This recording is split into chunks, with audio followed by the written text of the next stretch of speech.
Got something to say? Get in on the conversation at 415-915-2291. That's 415-915-CAW1.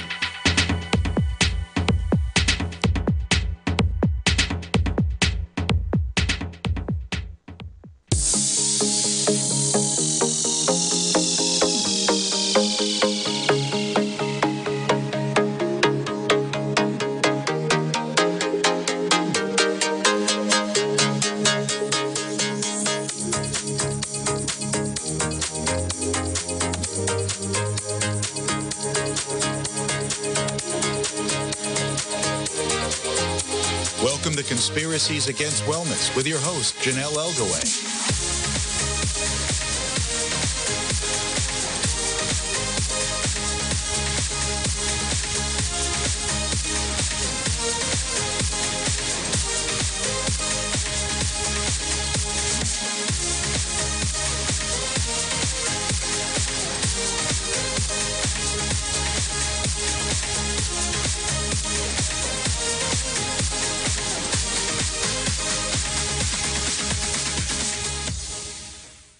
Good evening. Welcome to Conspiracies Against Wellness. I'm your host, Jonelle Elgaway. If you want to call in with a question for tonight's guest, please do so at 415-915-2291 or call 1. Or you can chat live with me on YouTube at Conspiracies Against Wellness live stream. Before I introduce tonight's guest, the last few shows I said we would be having a rally in Washington, D.C. November 28th. The rally is now canceled due to permits and not enough time. The meetings for the senators and congressmen are still on. The team will be meeting with them to discuss the opioid refugee issues. I'll be working on creating other meetings and a rally in the spring or summer with other government officials to continue to spread the factual education and awareness on this topic. Just a reminder, November is Raise Awareness for CRPS RSD. Tonight we have guest Michael Coffey joining us to talk about growing up with his mother having CRPS RSD and his personal work he has done being a licensed massage therapist. Michael, welcome to CAW Nation. How are you this evening? I'm wonderful. Thank you very much. Janelle, how are you? I'm great, thank you. Can you please tell me a little bit about who you are and your professional background? Sure. My name is, Michael Coffey. I've been a massage therapist, licensed massage therapist for about 12 years. I started back in 2006. My girlfriend at the time, now my wife, is the one who really pushed me into doing massage. It was something that has been a passion of mine since I was younger, and I fell in love with it, and I'm really helping people, which actually came and stemmed from my mother. So I love making people feel better, and I was actually in school for psychology and realized that I wouldn't make the money that I wanted to make in psychology unless I had a doctorate. And I didn't really feel like racking up that much school loan at the time. I was just waiting tables and bartending at Applebee's, and I was making as much as the two people that bartended that had their master's degrees in psychology. So I was like, why?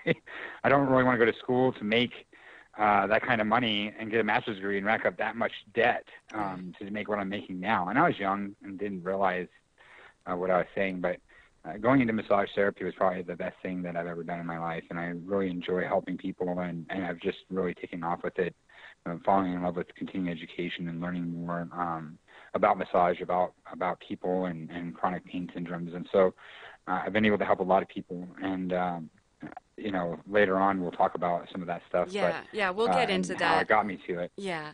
But I've been a massage therapist, since 2006. I started in the medical massage, doing massage at a PT clinic or a physical therapy clinic about 4.5 years ago, and that was probably the best thing I've ever done too. It was kind of just fell into place, and I've been working side by side with PTs, getting referrals from doctors and chiropractors, and other physical therapists from different clinics now for about 3 years because of the type of effects that I've been able to see and that my clients have been able to see with the type of work that I do. Okay. So I know you have a very personal story, and I want to get into your professional life in a little bit, but I want to know, your mom, she has CRPS RSD. How old were you when she was diagnosed with this? Because I've never had anybody on yet that had a parent that had this growing up, and I really want to hear what it was like for you as a child growing up with this. So So how old were you when she was diagnosed? I was 7 years old when my mother was diagnosed with CRPS, and so I knew who my mom was before she got hurt, and there's 4 of us kids, and the other 3 were too young to really remember who she was and how life was before she got hurt. So how long has she had it now, CRPS RSD? She's had CRPS now for, I'm 35 now, so she's had it for 28 years. Wow. What was it like growing up in a household at a young age, especially with other younger siblings, with a parent that has CRPS RSD? And I know you call it RSD sometimes, so if you call it that or I call it CRPS, just for our audience to know, we might, because even when we had Dr. Getson on, he'll call it RSD, so did I think Barbie Engel, but other people will call it CRPS. So if you say that, you know what we're talking about. But if you could please tell us what it was like growing up in a household at the age of 7 with younger siblings, with a mom that has CRPS RSD. What was that like? So to understand that question, my father comes from a Italian Sicilian background. My grandmother on my dad's side was full-blooded Sicilian, and my grandfather was full-blooded Italian. And I don't know if you've ever grown up or seen an Italian and Sicilian together, but my stepdad it's a is lot Sicilian. more passionate. Yeah, they are. I get a lot more passionate conversations, And my mother comes from an English-German background where she never saw her parents fight. She never saw her parents get in one argument in front of the kids. There's 7 of them, and they never got into fights in front of the kids. And so growing up, my mom had a different experience than my father. So for me, being young, my mom was my superhero. She did everything with us. She made us green eggs and ham, which I think about that now that I'm older. Even though it was food coloring, it sounds gross, but at the time it was amazing. And we'd read and we'd play games and we'd watch TV together and we'd go outside and do yard work and then always race at the end of it. We'd always run around and race and play tag, and it was just really an amazing experience. And right when I was in the summer, right after I turned 7 years old, I had gotten sick, and I was sick for about 6 months. They have no idea what was wrong with me. They just know that my temperature would jump to 106 degrees for days, sometimes a week at a time. And a priest even came in at one point and read my last rites, and I told my mom the following day that I had a dream that I was making ketchup in a ketchup factory with Jesus, and Jesus told me that I was going to be okay. And a couple of days later, I got my tonsils out, and I did actually start getting better. So, weeks after that, after I started recovering from this, my mother decided to go back to work. She was working part-time as a nursing assistant in the children's ward at a state hospital here in Pueblo, Colorado. And she loved her job. I remember when she got it, she jumped up and down with joy because she was so excited to be able to work with kids. I remember her practicing the restraining techniques on us, and we had to try to squirm out so she could get the best technique to try to restrain some of these kids, because it is a state hospital, and not all of them were some of them were violent. So I had this nightmare the day before she went to work, and I begged her that morning not to go to work. I even remember wrapping my legs around her leg at 7 years old, just saying, please don't go to work. I had a bad dream. You're going to get hurt. And she said, Mike, that's just a dream. Well, coincidentally enough, she goes to work, and she was restraining a kid and calling out to the head nurse to call security. The head nurse lied, saying that she called security, and she hadn't. There was a previous agreement with her and the head doctor that she would not call security on this particular boy because he wanted this boy to have a clean record when he left the hospital. So she didn't relay that information to my mother. So she was restraining this boy for about 30 minutes, and her thumb got loose, and he accidentally pulled it back and dislocated my mother's thumb. So she saw her thumb dangling there after the incident and decided to pop it back into place herself. And so that's what activated her CRPS. Okay. And so I remember who my mother was before she got injured. And like I had said earlier, my siblings do not. And so it was very difficult, and I don't know if it was more difficult because of the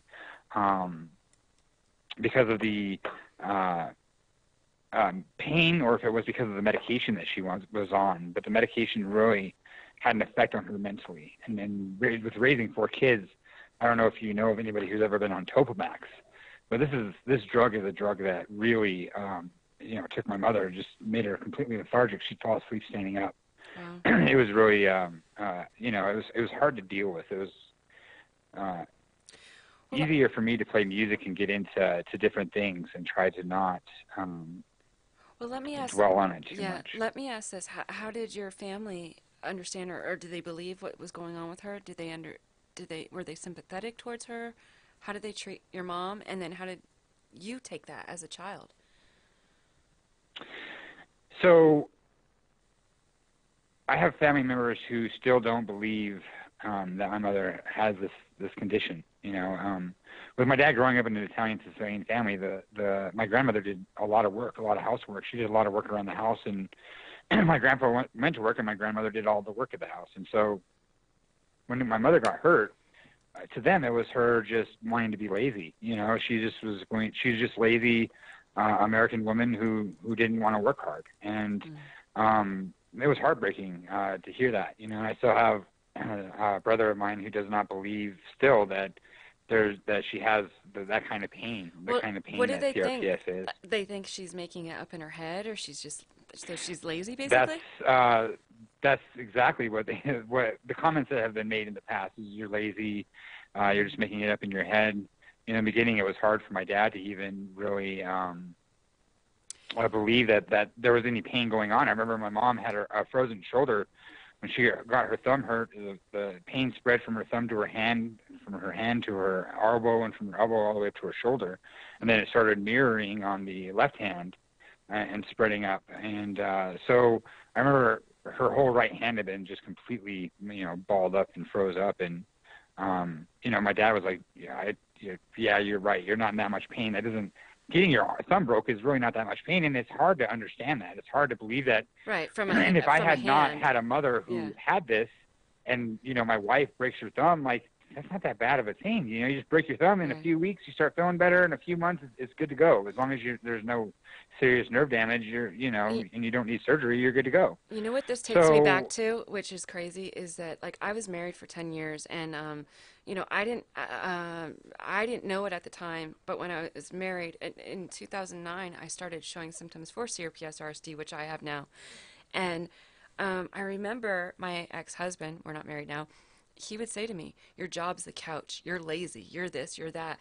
So it's really pulling me back in, because I was just I felt horrible, because I broke my neck 2 times, and I've had 5 neck surgeries, but and it was during the duration of our marriage, all of them except for one of the surgeries. But when that changed, that really changed me, having that along with everything else that I have. So it was I didn't he was he thought I was lazy. He thought I didn't want to do anything. He thought whatever. And I'm not that way, and it's really hard to get people to understand unless if they've lived with it or kind of understand and see it, Right. Obviously, you are sympathetic to your mom. And by the way, I want to just say, if your mom ever, I know we've talked about her a little bit, and if she ever needs to talk or whatever, I'd love to be able to speak with her, because I know you said she isn't comfortable with going on to social media and stuff like that. So, but I think, there's a lot of great people out there that can help possibly, and just to even support her. Yes, I completely agree, and I would love for you to be able to have a conversation with her and talk to her. That would be amazing. Okay. And I definitely would like to, yeah, absolutely. I'll definitely give her your information, and hopefully you guys can talk. Yeah, that would be great. So, okay, so you said that it started in her hand, and where did it move, and where is it now for her? Because this is 28 years? So she, within 1 year, I mean, within 6 months, it spread. I mean, it spread quick, and the doctors didn't know what it was in Pueblo, Colorado. I think, in fact, there was a doctor, if I remember this correctly, there was a documentary on, Peter Jennings did a special because his wife had CRPS, and so, or RSD at the time, and so he did a special on it. And this doctor has finally, I said to my mother, hey, this is what you may have. So they started on these nerve blocks, and they did these you had said the name of them, but where they took the needle through the front of your throat and actually stick it into your spine. She had 100 of those. Yeah, it's like Depot something or done. other. Yeah, I know what you're talking about. Yes. Which, by the way, that has recently been put out by, I think it's United Pain something or other Nation something, saying that they doctors are actually overdoing this, and it's causing breakdown in the tissue and nerves, and it's creating permanent damage. So anybody listening Goodness. yeah, this is like a thing that you might want to listen to. I've had a few of them, which they say you should never get them in the same spot more than 3 times. Wow. I've never had a good. I've had them like, I don't know, maybe 9 times total, and like they didn't work for me. Now I have heard that some people it works for. Maybe they use different drugs for it. So, but this certain one is not good for you. It will really break down tissues and stuff. And if anybody wants to know about it, I could send you the letter on it, and so let me know afterwards. But so what's your mom's symptoms? What are her symptoms, and what were they? It's changed over the years. So in the beginning, it was a really hot pain, hypersensitivity to touch. I mean, to the point where she, even recently, because she got a scrape on her leg, had to stick a cardboard box over her leg to be able to put the blanket over her foot, because the blanket is just too intense to be able to lay even on the skin itself. In the very beginning, her symptoms were very intense. The reddening of the skin, and this extreme edema or swelling in the hands, and on the right side when it went up her arm, it all turned red. I mean, and her arm on the right side completely froze up. I think their stats say that only 5% of people who develop CRPS get frozen shoulder or have experienced that. But it definitely had a really huge impact on my mom. She wasn't able to move her arm for a long time. They slinged it, and I think that's what it was. When as a therapist now, if you start getting diagnosed with frozen shoulder, or you have any type of severe injury in a joint, you want to start moving it to a point where it's not uncomfortable, to where it's painful. You don't want to push it too bad. But you definitely want to start physical therapy right away with something like a shoulder injury. So she gets frozen shoulder. The hypersensitivity was so bad, even within those first 6 months. I mean, we would go over a bump in the road. That wasn't even a bump. It was just a little raise in the road and come back down and dip, just slight dip, where us kids wouldn't even really feel it, but it would send my mom into screaming pain. Yeah. And at first, we were so sympathetic. I mean, you just want your mom to feel better. I mean, every day for Christmas, I didn't ask for Christmas presents when I went to Santa. I asked my mom for my mom to feel better. Yeah. At church, every Sunday, we would get up and say, please pray for my mother. And so, that was for years that I did that, from the time I was 8 years old to about 13, every year. I mean, and obviously I didn't believe in Santa Claus until I was 13, but at least at the church, right. Every year up until that point, I would ask them to pray for her, and that, I'd pray to God every day, and, I did everything I could to try to get her to feel better. We tried all these different things, all these different medications and over the years to have her do that, but the symptoms changed over the years. So okay, so what treatments and medications has she tried? Sorry. Yeah, so what medications and treatments has she tried over the years, and what worked or what didn't work? Because I know you mentioned Topamax. I think when we were talking, you mentioned an opioid. Percocet, yep. Okay. Percocet, methadone, yeah. So in the beginning, she, she did the nerve blocks. The nerve blocks didn't work. She went to bed one night with her left arm hurting, her whole arm into the shoulder hurting, and it went systemic overnight. Once it hit the central nervous system, once it hit her spine, it went systemic overnight. She had it everywhere from head to toe. So first they tried Topamax. They had her on Topamax for a couple of years, baclofen. She ended up getting thyroid issues because of the CRPS, which she's taking Synthroid, and Prozac for depression, and she was on so many different medications I can't even name them all. But we also tried holistic stuff. So we had this herbologist come in who gave us a $2,500 treatment plan with a whole china cupboard filled with all these different vitamins and minerals, and they bought this infrared light that she'd have to lay on the bed and completely unclothed and for over an hour, and the infrared light was supposed to help with the red itself with healing. And so she did that for 2 years, and she felt good under the heat lamps because they were basically heat lamps, and it made her feel good to be under there. But as soon as she got out, it started hurting again. She had the TENS unit, the manual TENS unit. Wait, hang on. Why do you think the heating lamp light or the red ultraviolet light worked for her? Because especially with your professional background now, why do you think that worked and didn't work afterwards? So, you know what? My mother, and I know that you do too, has Raynaud's disease, which is a lack of circulation to the extremities. Mm-hmm. So there's a higher likelihood of gangrene and complications. For instance, last year my mother cut her leg. She scraped her leg on a huge boulder, and it was a scrape that for anybody who's healthy, you're 5 days quickly, and it's gone pretty much. Yep. You know, and I had the same thing in my hands. Was a year and a half it took her to completely heal from this. Yeah. She ended up getting cellulitis. She ended up getting infections. This is the same scrape that caused her to get the RSD to go back to type 1 or phase 1 in the leg for a few months. It was extreme to where she had to have a cardboard over her leg. She couldn't even stand a blanket being over her leg because it was that intense. But she was too cold without a blanket. So I think the heat worked with her because there are some people who have CRPS, including people who suffer from Raynaud's disease, which is one of the complications that come from this. And cold is really bad. So if you have swelling, the first thing a doctor says is ice it, right? With your CRPS, especially because you do have Raynaud's too, Jonelle, I would not recommend icing anything ever. And that's what they told me originally to do, and they didn't.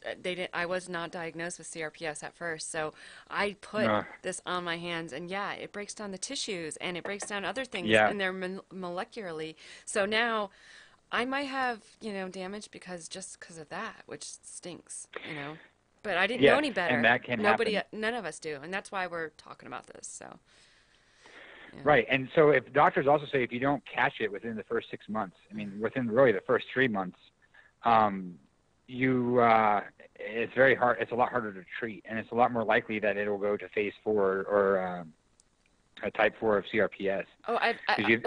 They call it stages, right? You have different stages. Stage 4 is a lot of the times why they call it the suicide disease, because if you get to stage 4, and a low percentage of people who have CRPS luckily get to the stage, or it's lucky that they don't get to the stage rather, that nothing helps. No medication helps. The ketamine wouldn't help. There's nothing that helps. The pain is just constant, and it can stay like that for years. Let me ask you something. In stage 1. Okay, because so I have stage 2, which is more nerve, because of my neck issues. But and we had Dr. Philip Getson on a few months ago speaking about stage 1, 2, and then stage 3 is there for people that, they can't really put it in a 1 or 2 phase, but it's there. So what is the stage 4? Because I've never heard stage 4 before. So it's stage 4. And somebody's asking, Thea Barnes is asking, Michael, can you please explain stage 4? Yeah, we need to know. I've never heard this. So, right. Stage 4 is where the condition has gone on so long and it has not been treated or worked on. And stage 4 is to a point where the pain is just chronic and nothing helps. Oftentimes, amputation is really the only thing that they recommend for stage 4, but amputation oftentimes creates more of a psychological issue, which emotions and psychological issues regarding chronic stress and things like that play a role into the type of pain that somebody who has CRPS is suffering. So if you remove a leg, you have phantom limb pain on top of CRPS, on top of the psychological issues of losing that limb, and oftentimes it creates worse problems than not. And so thankfully, very many people don't go into stage 4 of CRPS. And there's a lot of doctors who disagree with even labeling stages. And I agree with them in the aspect that some of the pain that my mother experienced with stage 1 stayed through all 3 stages. And some of the pain that it talks about in stage 2, she didn't ever experience. And so there are certain things in these stages that some people may feel through all the stages of CRPS and into remission, or some of them may not have any of them. For instance, they're able to diagnose CRPS through thermography. Yes. Through thermal changes. Dr. Getson does that, by the way. Yeah. Yes, they do that. They can do bone density tests where they look for demineralization of the bone. So a lot of people who develop CRPS have certain areas in their body where they develop osteopenia or osteoporosis. So they're able to help diagnose CRPS by seeing bony changes in certain areas of the body, typically where the site of the injury is at. They'll start seeing that. And my mother was diagnosed with osteopenia, but she did have osteoporosis in certain areas. Tooth loss is one of those. We did talk about that a little bit yesterday, too. And I want to teeth definitely loss get in that. is a symptom of that. Well, let's talk about that right now, like, because we went to the tooth thing. So for me, sorry. and no, you're good.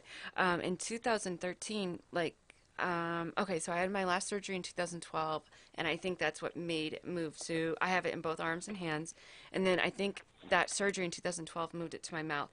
Immediately, my fillings started falling out. My teeth became brittle. They break, crack, do whatever. And so they pulled a tooth on me. And then since then, I think this year alone, I've had like 15 root canals because of all of this stuff that's going on. And it's gracious. it's 20 plus root canals now for the last few years. So yeah, we don't talk enough about the mouth, and I am actually getting a dentist that's going to be coming up to talk about this a little bit more. My dentist themselves, they said, well, you know what, Jonelle, they didn't know what CRPS was, and I said it, that I had it, and they were like, yeah, you're not cleaning your teeth good enough. I've always had really great teeth until this. And then, I got a few cavities when I was a little kid, but other than that, that was nothing. As my adult, being an adult, I've never had any issues. And so now my teeth are going like this. I've not changed my hygiene with how I floss, whatever. In fact, I probably overdo it, just because I'm very OCD. Well, especially after a dentist goes off and says something like that to you. But yeah, and it made me feel really bad. And I went back to her and I said, look, I found information for you about CRPS RSD and what it happens when it moves to your mouth. So I sent it to her, I gave it to her, and then the next time I came in, she told me, and she was really upset, and she's like, Jonelle, I am so sorry. I was blaming you for this, that you weren't cleaning your mouth. She's like, I thought you were lying to me or something. And she's like, but once I read what this is and stuff like that, I understand now. She's like, because I just last week I just had a cleaning, and she's like, you have no tartar in there. She's like, your mouth is like really great, and I'm like, well, it should be after all the everything that's happened lately, because I really do take good care of it, but it happens. So if anybody that has this in their mouth and this is going on, I want you to understand. This is something that CRPS has moved to. The other thing it could be is all the drugs that we do have to take. Yes. Sometimes it dries your mouth out, which I know is another problem I have. I get my mouth gets very dry, especially when I get nervous. So it will be dry. Yes. And that will cause, gingivitis, other issues in there because of that, correct? Well, and Jonelle, speaking of that, I want to, there's a great website that you can share with everybody, and it's called Epocrates.com. It's EPOCRATES. And this site, it's free to sign up, and you could check what the side effects are for the medications you're taking. And so you could type in all your medications, and it gives you a list of medications that you shouldn't be taking with other medications, and you'll actually be surprised that at times doctors will prescribe medications knowing that they shouldn't be taken with other medications, obviously because the symptoms outweigh the risk of what the side effects could be of the medications, of course. However, it's great to see that because some of the medications that CRPS patients are on, and I can't tell you off the top of my head, but they can cause musculoskeletal pain, which you're already feeling all the time. And so some people may be thinking that they're having a flare-up or that their pain is more intense, but it really could be because of some of the medications. And some of the statin drugs that they release will cause that. And they can also statin drugs can cause a number of really bad things. We had Samantha Littmer on last week, and she was saying she got the Neurodrondate infusions in the U.S. drug trials. And I know a few months ago we had Jasmine Cannon on, and she got the Italian Neurodrondate things. Those are biophosphonates, and I know those cause bone pain up front supposedly, and then it's supposed to go away. So is that what you're talking about? Or are you talking about other stuff? Are you talking about pain medicine, stuff like that? I'm talking about some of the medications that you'll take because of the side effects of CRPS. So CRPS isn't just pain. There's Raynaud's disease that's accompanied with it. Oftentimes people are diagnosed with fibromyalgia because of it, because of thyroid issues. It's a neurological condition, so it can affect your brain. It can affect your organs. If you watch the documentary Trial by Fire, there was a young girl on there that couldn't even lift her head up, and this was a complication due to CRPS. She had stage 4 CRPS. Yeah, and sadly, she passed away. Yeah. Yeah, and she passed away. Yeah, so, I'm friends with Charles great Maddox. documentary, by the way. Yeah, great guy. Yeah, I got Charles to Maddox talk and to him I. first, Yeah, he's privately, and yeah, we're good friends, and very motivating. shout out to Charles, thank you. And I know he has a few other documentaries coming up. I know it's A World of Pain, and he also has his sugar, I forget. It's about diabetes. Brian, do you remember? Yes, the new one on diabetes. I just saw it. Yep. Yeah. So, anyway, so there's all these drugs that can cause these things. I want to ask you something though. So let's talk about how this formed you into what you do professionally today. Like, can you talk about why you became a licensed massage therapist? And I know you told me a story when you were a teenager. I want to know about that. I want everybody to hear that. Yes. So, like I said, I really had prayed to God, every day, and went every Sunday to church and asked everybody at the congregation until I was about 12 years old to start praying to pray for my mother, that enough prayers would be answered and she would have this anymore. I even remember asking my mom to get on PCP because I didn't want her to feel pain. And I heard that people who are on that don't feel any pain at all. So I was like, hey, if you take that drug, you don't have to feel any pain anymore. She was quite offended at me about that. But, methadone probably worked for her the most in regards to that pain. So anyway, I'm 12 years old.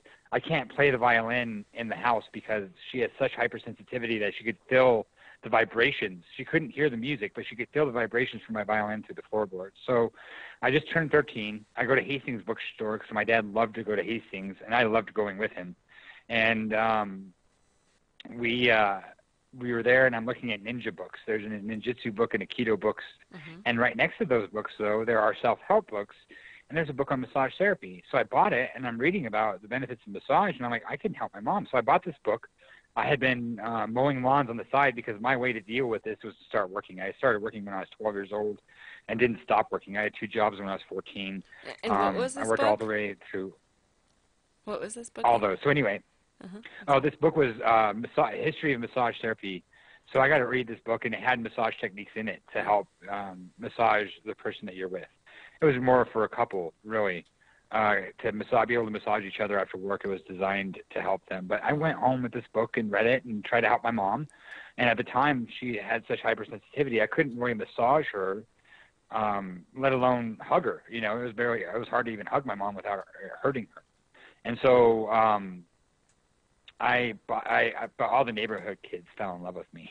I'm sure. And through all my work, all my coworkers loved me. In fact, when I was waiting tables and bartending at Applebee's in Virginia, where I met my wife, I would get paid to wait tables, and then I'd get paid to massage the other servers and bartenders in the restaurant. And so I'd make a little bit of extra money on the side just giving these little 5-minute massages here and there. And my wife was the one who was really like, hey, you love doing this. Why don't you get paid to do it? Why don't you help people? And I said, but, that's a great idea. I loved waiting tables because I loved giving people an experience. I loved helping feed people. I mean, you see people at their worst when they're hungry, but they leave so happy. And I loved doing that. I loved being able to help. And a service to others, I guess, I truly believe is the best way to live. And so I became a massage therapist. I went to the Jade Daniels Institute of Massage Therapy in Roanoke, Virginia. Shout out to Jade because she's an amazing healer, an amazing person, and I still call her my Jedi Master because she taught me so much. And really, my mother taught me how to be empathetic because of her condition. And so Jade helped me really bring that out and really helped breed this mentality of wanting to help people feel better. And even if it's not with pain, even if it's just a little bit of stress relief and being able to sleep for 10 hours in one night versus getting up every 2 hours, that's a huge difference. It makes a difference in day-to-day living. Mm-hmm. And so I fell in love with that and became addicted to it for a while, really just went over the deep end in regards to research and learning about massage therapy techniques. And at first it was Eastern massage therapy techniques with shiatsu and Reiki, and learning about acupuncture and learning about the Eastern culture and how they view the body, the yin and yang and qi and the flow of energy. And then moving back to Colorado and working at a PT clinic, learning the evidence-based type of massage techniques with neuromuscular therapy, and really getting into learning about pain science and different type of Western thinking in regards to medicine, and being able to talk to doctors without them thinking that I was what they call foo-foo, because of being able to explain things in a way to doctors that made sense to them, versus thinking that I'm just believing in something that they don't believe in, right? Mm-hmm. Doctors, case studies in America have come out stating that things like acupuncture and all homeopathy is only placebo at best. Now, when you look at who funded those, like pharmaceutical companies, you can see why they would say that. Mm-hmm. But you'll see a lot of people, especially with the opioid crisis, and I know that we may touch on that in a little bit, and you're having a guest speaker tomorrow talk about that. Yes. With more and more people being forced to get off this medication, physical therapy, massage therapy, and even the Eastern modalities are going to become a lot more imperative for people to look into as ways to help cope with the stresses of getting off medication and the stresses from the pain that's going to likely incur because of the emotional stress from this. Yeah, and I could totally go into that, but I'm not going to do that tonight because that could be a whole nother show. Yes, I'm so sorry. No, because I really want to. We have a limited time. Yeah, no, well, I mean, it could be whatever this is, but the thing is like I have a lot of thoughts on the opioid thing, and I do want to get into that a little bit, and I'm glad you brought it up. But yeah, tomorrow night I'm going to get into it more with our other guest, Suzanne Stewart, but she's also going to talk about her advocacy work and stuff she does too. So, all right, let me bring it back to CRPS. I want to know, what happens when somebody gets CRPS RSD? How does the body change?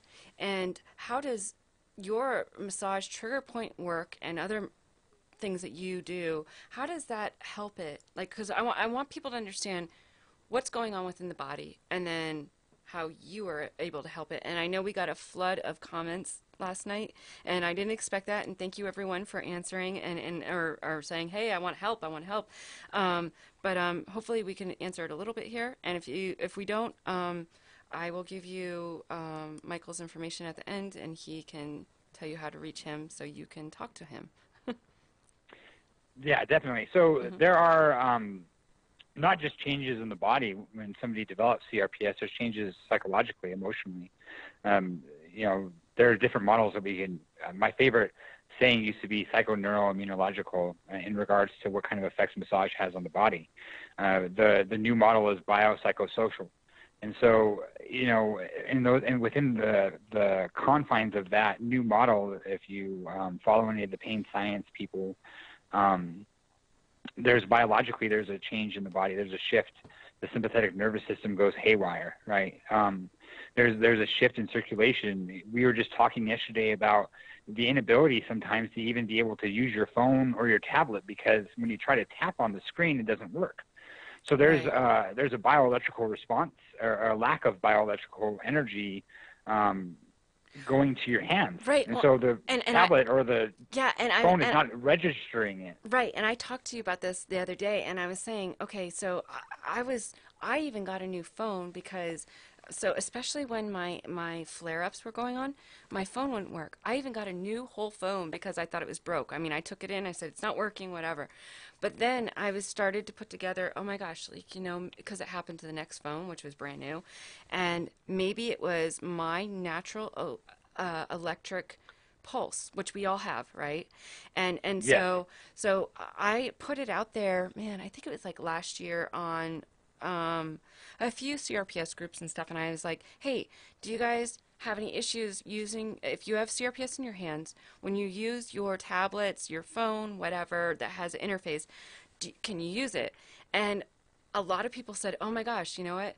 I thought my phone was broke. I thought this, I thought that. So what is going on? Because I was starting to make a connection with that, in which I believe I told Dr. Ketson, and I've told other doctors that I've been working with, like, hey, something's going off on here. Like, is this our natural electricity not working correctly. So when we're trying to touch these things, it's not working. Is that what CRPS is? What's going on with us? Partly, maybe. Right. And so, to answer that question, I've done hundreds of hours of research on CRPS and talked to a lot of folks, especially since I joined some of the CRPS support groups about their condition. And, I have not seen any actual medical research regarding a change in that. And there could be a number of things going on. So my first assumption is, and I'm not a doctor, so, I don't give medical advice or anything like that, but my first assumption would be that it is thermal.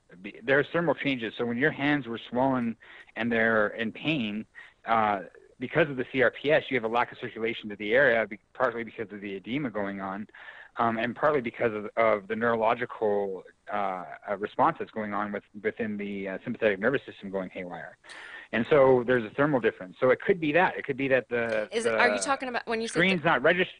So are you saying thermal, like screen's not registering? Like the heat and the cold? Yeah. Yeah. Yes. Okay. So your natural body temperature right. is lower in those areas. I even tested that. Okay. So what I'd do is I'd warm my hands up, make sure they're warm. I'd have my fiance touch my hands, and he would say, "Yep, they're warm now."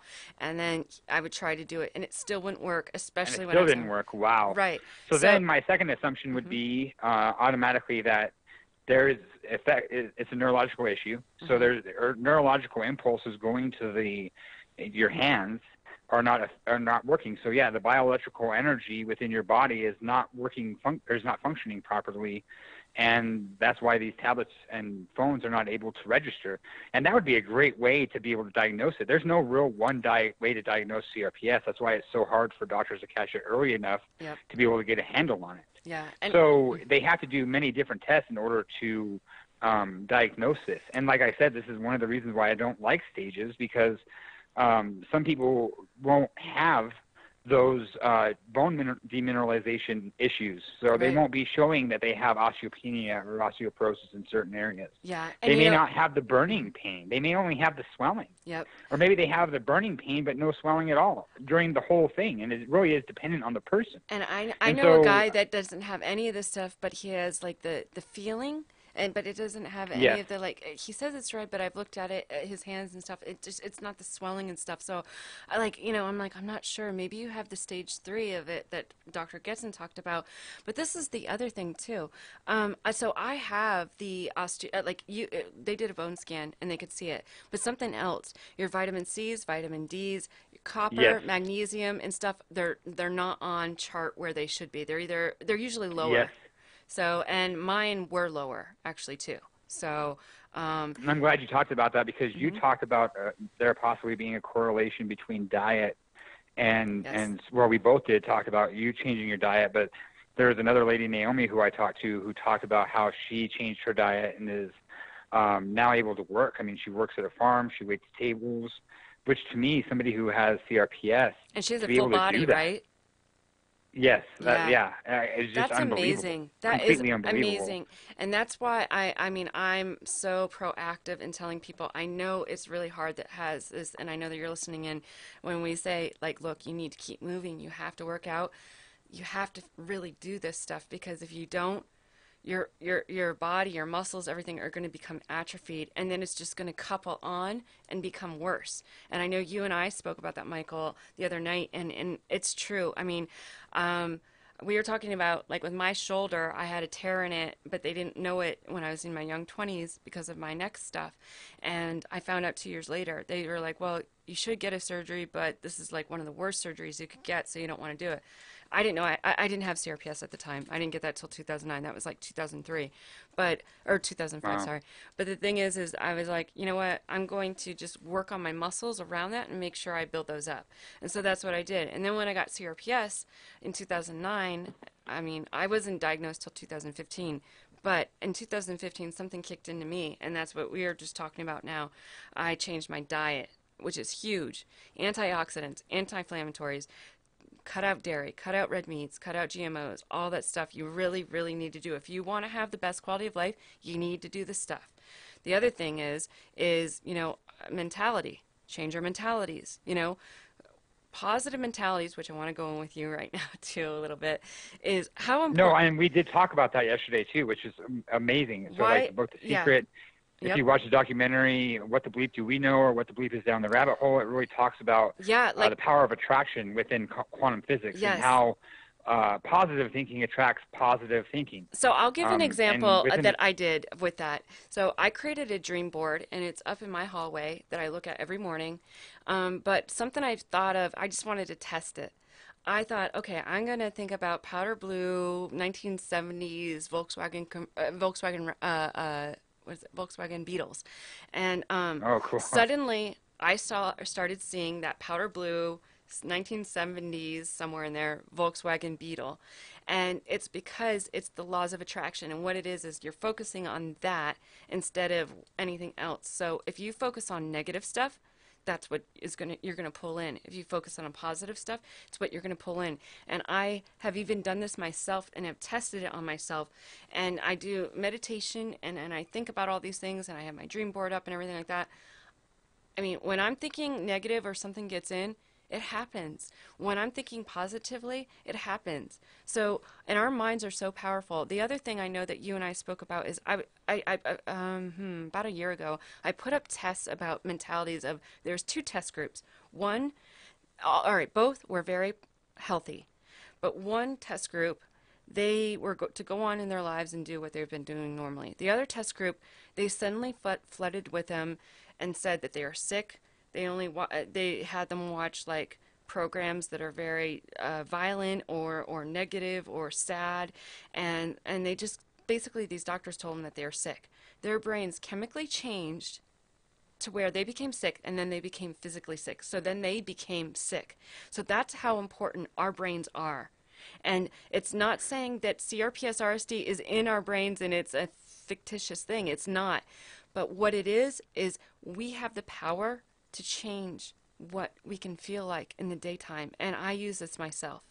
I want to know what you think about that. Well, and on a scientific aspect, in the very beginning, when you initially hurt the area that you hurt, and you said it was your neck first, but I don't remember how you got it in your hands.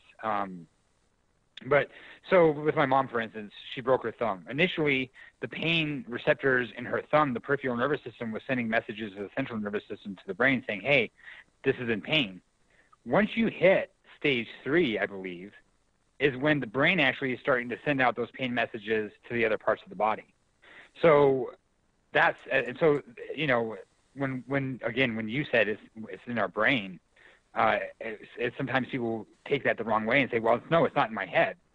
I'm not saying that it's a psychological condition or a psychological issue. You actually feel physical pain, but that pain is getting triggered through the central nervous system from your brain after a certain point, after so many years of having it. It becomes something that is coming from the brain instead of the peripheral nervous system. To really point on that a little bit further, just this year they came out saying that they possibly have figured out through a case study that what's causing fibromyalgia, and it's actually small blood vessels that go into to supply blood to the nerves themselves. Wow. And so the nerve endings. So some of those blood vessels are damaged with people who have fibromyalgia. They say that this may be what is causing fibromyalgia. And if that's the case, it may also play a role in what's going on with CRPS. And we definitely know there's a circulation issue. Once you get CRPS, there's bone loss, but there's also hair loss. And you do get longer, your nails get stronger. That was one thing my mom loved, was her nails got thicker. You know, but they do get more brittle too. I go in periods. My nails have always been really really brittle, but then they got stronger for a period of time, but then now they're brittle again. But I did lose hair, like a circular hair patch in the back of my head in 2015. Yes, that's exactly where that's where my mother lost her hair too. And so then you start losing hair in your legs. She's like, I'm so happy I don't have to shave my legs anymore. I lost all the hair on them. Well, that was because of a lack of circulation. That was the beginning stages of the Raynaud's disease. Like I said, that can accompany CRPS. So to go on to the point of positive thinking and in regards to stress and pain and even eating, healthy eating, we talked about earlier, when you're chronically stressed, your sympathetic nervous system is going haywire. Right. When you have CRPS, your sympathetic nervous system is already going haywire. Well, it's When in you're a chronically flight or fight stressed, mode, the right? one thing, yes, the fight or flight mode is constant. So you have a higher level of cortisol in your body, the stress hormone, than normal.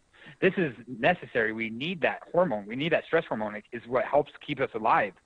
If we're running away from prey or hunting to eat, right? Right. But if you have too much cortisol in your body for too long, that activates and affects different organs than serotonin and dopamine does. When you have a higher level of serotonin and dopamine, all your organs are working regular. When you have a high level of serotonin, your body's saying, I'm in fight or flight mode. There are certain organs I need more, and there are certain organs that don't need to be used, that need to be used less. And when you have that kind of chronic thing going on a long time, you end up starting to lose sleep because you're not going into REM cycles. When you're not sleeping right, you're not eating right. When you're chronically stressed, there's a chemical in your brain that's released that craves instant gratification. So if you work a 10-hour shift and you're on your way home and you look at that Taco Bell or that McDonald's, fast food restaurant, you're more likely to go eat fast food than you are to go home and cook a 90-minute meal, because you want that instant gratification. When you're at the store, you're going to crave chocolate more than likely. Oh my God, my mom got CRPS, and it's probably because of some of the medications, but man, she craves sweets. She craves sweets. That's so interesting crazy. because, so I used to love sweets prior till I changed my diet. But then when I changed it, now I don't like sweet. I mean, once in a great while I'll want them. But the thing is for the most part, I'm good at what I'm with what I'm doing. I couldn't do this overnight. It took me a while to change what I suggested earlier, but it really does help. And I did. I've posted in my wellness group, by the way, on Facebook and other places. So if anybody needs the list of anti-inflammatory food properties of foods, I can give it to you. I also started doing, all right, so I tried the ketogenic diet and then I tried ketones. And I don't know, I know we didn't discuss this, and I don't know if you know a lot about it, but the ketones actually put me into a huge flare. And I called Dr. Getson, and he said, no, anyone with any autoimmune issues, you should not do ketones. But the ketogenic diet, which is similar to the Atkins diet, it's high protein, high fat, low carb, low sugar. I've done that now for the last 2 years. Now, I mean, some days sometimes I follow it really great. I followed it for about a year really amazingly, and then I kind of fell off, and then now lately I've been kind of trying to redo it again because my health issues are starting to flare up, and I have not been focusing on my health as much, which is not good of me. But I just want to say, it's important that we focus on ourselves no matter what, because without our health, we have nothing. And if we don't have our health, come on, really, So it's important to always focus on movement our is life. Yeah, movement is life. Exactly. Without movement, if you don't use it, you lose it. That's exactly. So, with massage therapy, what I can do to help with pain, what massage therapy can do to help with pain is to help reduce dopamine. There's been clinical studies that have proven that massage, that would indicate that massage does lower cortisol in the body and help increase serotonin and dopamine. There are smaller studies done, and they need to do more research into it, but these small studies suggested that massage actually increases the immune system. Okay. And so with chronic stress, you start breaking that pain cycle. Like I had said earlier, if I can get somebody to fall asleep for 10 hours instead of getting up every 2 hours because of pain, even if it's a 2-day relief, even if it's only 2 days Well, let for me somebody ask who you has chronic this. pain. Thea Barnes says she has allodynia, and she can't tolerate touch in her affected limbs for CRPS, but would massage help elsewhere? Or should she be getting it on those? Okay. And how does that help? So massage helps, again, by and I would recommend for her to try either Reiki sessions or really good relaxation. Cranial What's sacral Reiki? would work really well. I want people to know what that is. What's Reiki? So Reiki is an Eastern modality. It's been around for a very, very long time. And it's basically being able to, the practitioner who utilizes Reiki is able to use surrounding energy. So when I was in school, and this is something that I don't really practice anymore because of the location that I'm in, I say I don't practice it. I don't offer Reiki sessions. I do have one client I'm doing just for Reiki because he has infusions from C3 all the way down to L5. Oh, wow. And he's in a lot of pain, so he can't stand touch at all. He has severe permanent nerve damage and neuropathy throughout his whole body. So he can't stand touch. So I do Reiki on him. And I say I don't offer Reiki. I do Reiki in the sense of it being something that I do every single to every single client. So we are taught to ground ourselves, where you surround yourself with the energies of the earth instead of using your energies. With any type of manual therapy work, psychology work, there's something called I'm so sorry, I got distracted. Well, no. You were talking about Reiki and touch therapy, and if that's okay. Right. And so with Reiki, with grounding, I was talking about grounding myself. So with grounding, when you're able to ground yourself, you're using the energies around you instead of your energy. And so transference is the word that I was looking for. So transference happens, and this is something that doctors know about. This is something that physical therapists and physiotherapists have heard before, this term. And so it can happen. And so you really want to try to use that energy, the energy around you, instead of really trying to say, hey, I'm going to heal this person. Hey, I'm going to help this person.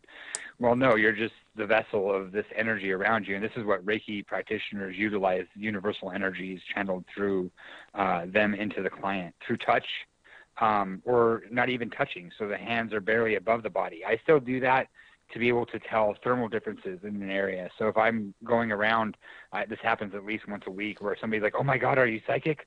Because I'll ask them, have you ever had an injury in this area? There's definitely, this area is a little bit colder than the rest of your body. And like, oh my God, yeah, 20 years ago I had a knee injury. I've never told anybody that. You must be psychic. Well, no, I'm not psychic. But how long does this treatment last? How long does this type of treatment last? And is it painful? It's dependent on the person, and Reiki should not be painful at all. It should not be. Well, you don't even touch them sometimes, right?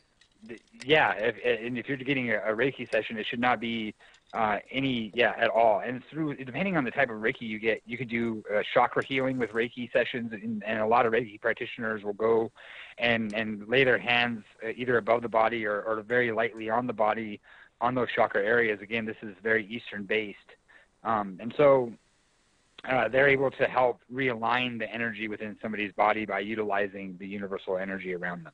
Okay. That's the best way to describe Reiki. So the trigger point... And it can last, I'm so sorry, it can last anywhere from a few days to a few months. And, there are people who are doing Reiki sessions over the phone now, and some clients are saying that that's helping them just by doing that over the phone. And there's other different modalities within massage therapy and within manual therapy, where they're utilizing that more and more. I mean, you even have doctors now where you can phone a doctor. Yeah. And you can call a doctor, tell them your symptoms, and they can give you a prescription for a drug right there. Yeah. Even with physical therapy now, they're starting to do that. So you can just be at the confines of your home and do physical therapy with a PT at their business, doing it over the phone with you, or doing it over live video chat. And so that is something that definitely that's becoming more and more standard. I don't know if I believe that Reiki, in my own professional point of view, can be utilized by that. But even just talking to somebody, and if somebody believes in that enough, I do believe that it can help. Mm-hmm. If it's Reiki itself working, or some of the other modalities working in regards to that, or if it's because the person is believing it's happening, I'm not sure. But we did talk a little bit about placebo, and how so many people think negatively of placebo. But again, the power of thinking, and with your dream board, you're thinking positively instead of negatively. This is something that massage helps, because you're able to calm down the nervous system by just getting touched. Right, and we should be using everything that we have. If you go to a subpar massage therapist, mm-hmm. Oh, sorry. Go ahead. I'm sorry. No, I was just saying we should be using everything in our powers. I'm not talking about what a doctor could do for us, but everything in our powers. So what we put into our bodies, what we think, what we do with our bodies, we should be doing it if we have anything like this, because all these things are terrible things, And I know, especially with the opioid thing going on right now, people are not going to have access to their medications coming up here. And this is a real thing. It's of when, not if, it's going to happen. So it's going to be a when. It's going to happen at some point. So we want to have an arsenal of what we can do to do this, and everybody should start to be doing this right now. Everybody. So food, mind, body, whatever it is, get into it and do it. And I'm not trying to be mean here. I'm just trying to say this is something that's coming up. I'm working with people at this, and it's going to happen. And I don't want to see everybody possibly, like, this is the suicide disease. I don't want to see people committing suicide. Let's talk about a positive thing. I mean, we can look at it, and we could definitely talk about how horrible the pain is, and we will get into a little bit more about the negative effects on family and the social aspect of it. But positively, this could be definitely a self-learning adventure, a self-learning experience.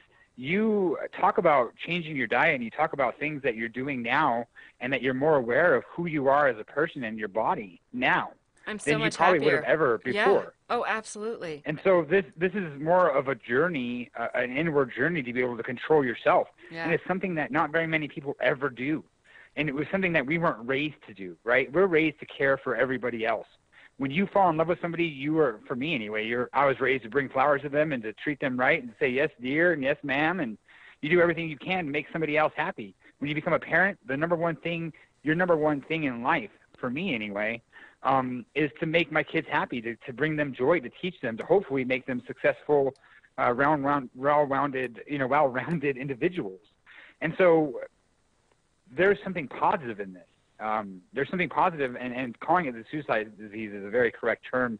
I had to go through that with my mother like 3 different times, walking in on her, and it's for anybody who's in there and who has CRPS and who's thinking to themselves, well, I feel like I'm such a burden on my family. I feel like, my loved ones can't care for me or they can't do the things they want. I'm burdening my husband. I can't have sex with my husband, because interstitial cystitis is also something that comes about with CRPS. And so you have all these negative thoughts, but I became such a very caring, empathetic person because of my mother. I became such a very loving person to everybody and understanding. I would have never understood what it's like to not understand what somebody's going through, because we're all human. We all feel the same things, right? So that little bump shouldn't hurt somebody. You're just lying. I don't think that anymore. If somebody tells me it hurts, if something hurts, I don't look at them like they're faking it. I don't look at them like, oh my God, you're just another person lying to try to get on the system. You're going to be one of the ones taking the taxes. Because I've experienced what my mother seeing firsthand her pain. And that's changed me. That's made me a much more caring and loving person, a much more loving father, I think, than the person I would have been. And another positive, my mom was fully disabled, so she had to be home. So when other people had broken families, when other people had mom and dad working full time, and they could go out and try acid in middle school and all these other drugs and go and do all the crazy things that the kids in my area did, I couldn't, because I had a curfew and my mom was home and she knew when we got home. We couldn't just run home. My friends would run home, go to the kitchen phone and wait, because their mom would call and say, hey, I'm at work still. I'm going to be at work till 6. I'm just making sure you've got the food in the oven and that you're doing your homework. They said, yeah, and as soon as they hung up the phone, they'd go and take off and go somewhere else until 5:45, and they'd come home, but right before their mom came home. Yeah, I couldn't do that. Yeah, I get it. I didn't. So I had to be home every day, and that's something that I value, because I didn't do those things. I didn't end up becoming the person who I probably would have. Because of that. And so I'm grateful for my mom. And I've learned over the years to not hate, because for a long time I placed hate for the disease, and I took my anger out on my mother. You have for every concert that they missed, they couldn't be part of PTO meetings, they couldn't be involved with going to events because she was in pain all the time. And she had 3 other kids that she was raising too. And so I was very jealous for a very long time and very angry for a very, very long time. And I was just a little crap, man, for a long time because of that. And it took years of... Yeah, I couldn't even imagine that, like what that felt like, though, as a child, because like I grew up in a broken home too, but like my mom didn't have those issues. She had other issues. So it was just like, it made me angry at people. It made me angry at my parents too. But like I didn't understand. Well, you're a young child. You know, you're the oldest out of all the kids. So, and I am too. So I relate very much with you when you're saying this stuff. So I understand that. Like, it's hard, you know, and how are we supposed to be between 7 through 18 even like getting it, you know? Like, Well, at first, I wanted to help my mom. At first, I thought that if I was so nice, I remember 2 summers, my brother Tony and I would, he's the second oldest. I call him the middle child, but I always give him hell for that. He's actually taller and much bigger than me. he and I would always stay home. We would stay home for 2 summers in a row. We sat down and watched soap operas with my mother. I fell in love with All My Children, General Hospital, and One Life to Live. Those were the 3 that my mom watched, and I loved them, man. I still remember Erica. well, it's She your was the thing. redhead That's the with thing red with your lipstick, mom. and yeah. That's funny. I know what you're So talking I would about. watch those with her. Yeah, I would watch those with her, and I would clean the house. And with 4 kids, you know, I would go and spend Well, 2 hours cleaning up the and kitchen. you and know my, what? Okay, you didn't mention this. So you would say that your mom, okay, so she had her CRPS RSD like full body at this point, and she'd wake up finally, clean the house because it was a mess, clean the house, and then be down for 4 days again, wake up again, and do Yes. it over again.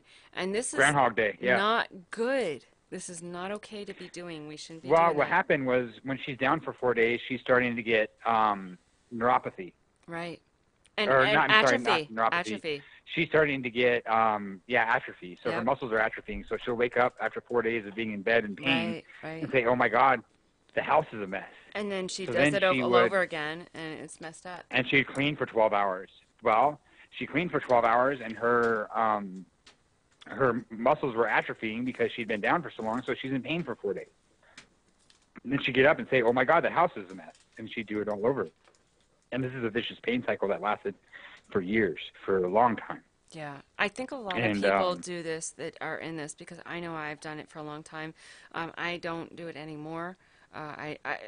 You know what? So what I do is I hold off.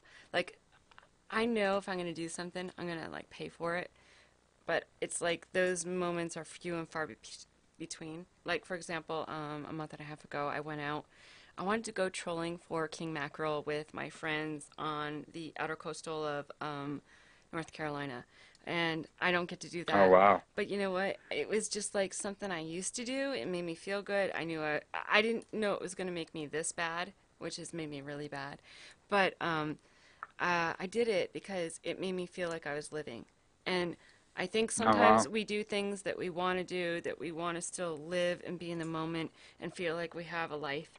But there's other things that sometimes it doesn't happen, you know. But I get what your mom and what you feel like, what you're just talking about right now.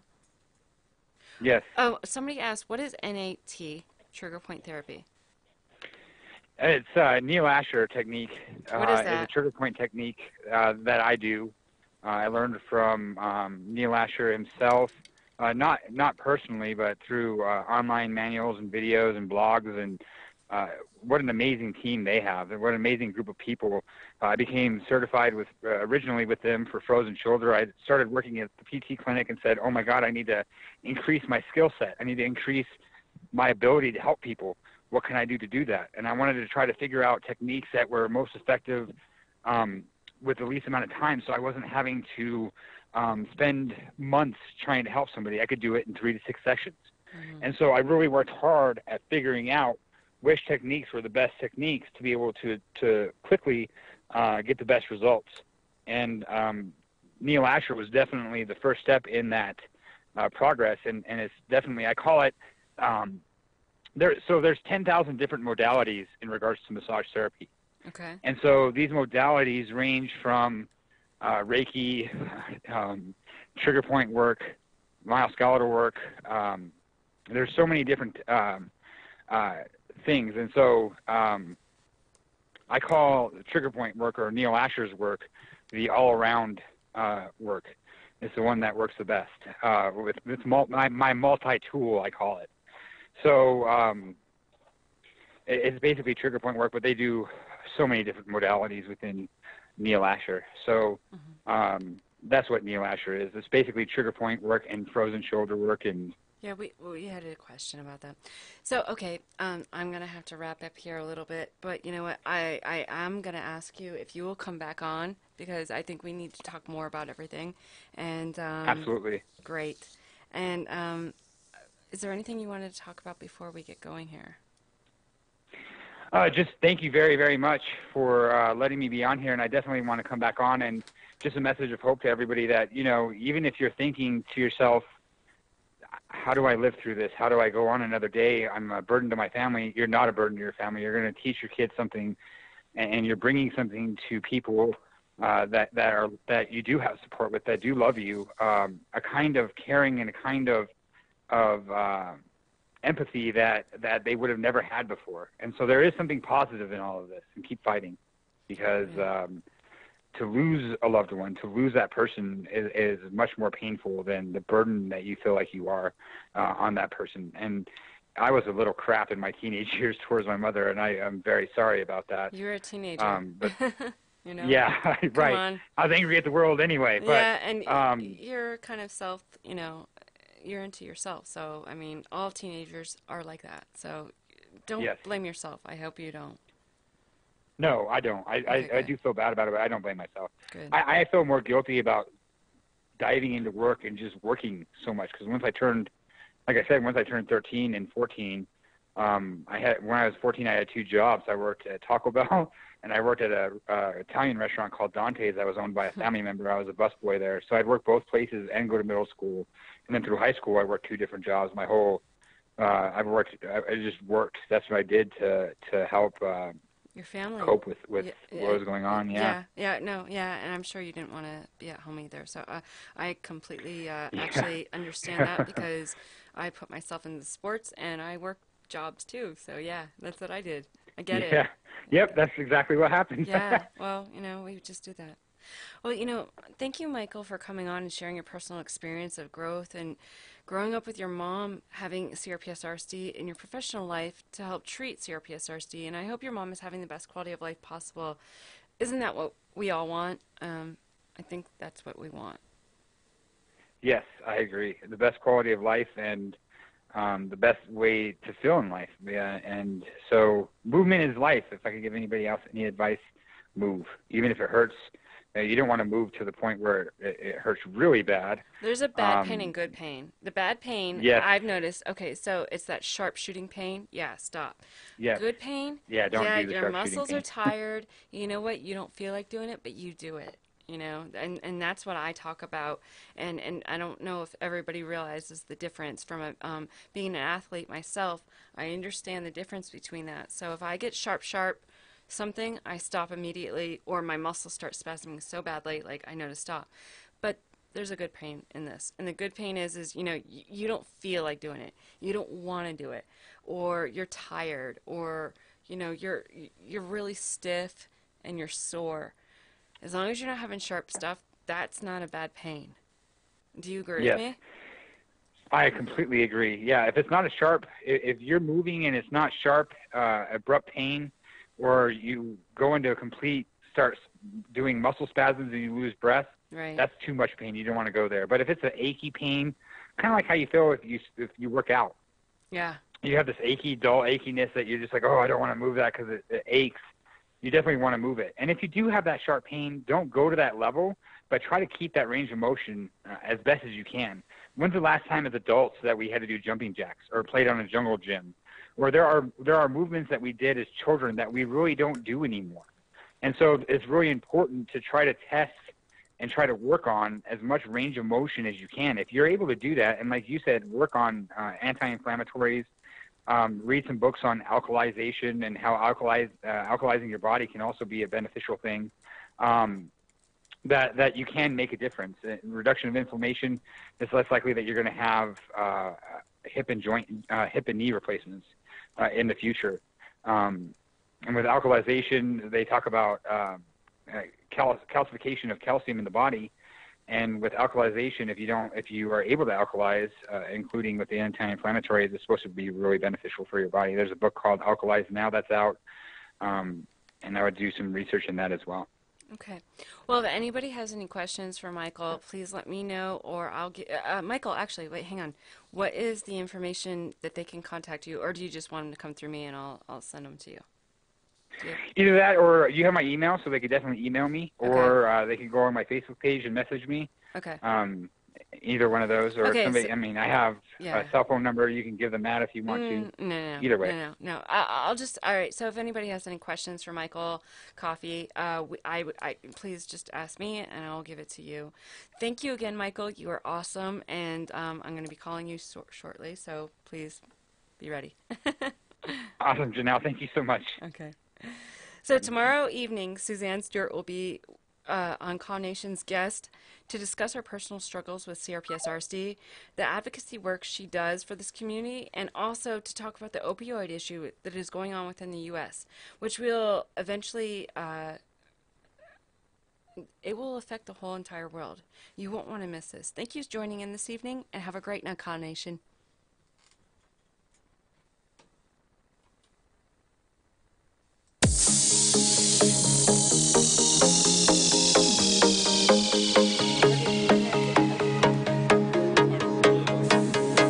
You've been listening to Conspiracies Against Wellness with Jonelle Elgaway. Join us tomorrow at 8 p.m. Eastern to get in on the conversation. The opinions expressed on this program are those of the host and callers, and not necessarily those of EXG LLC, its employees, or sponsors. I'm David Schick.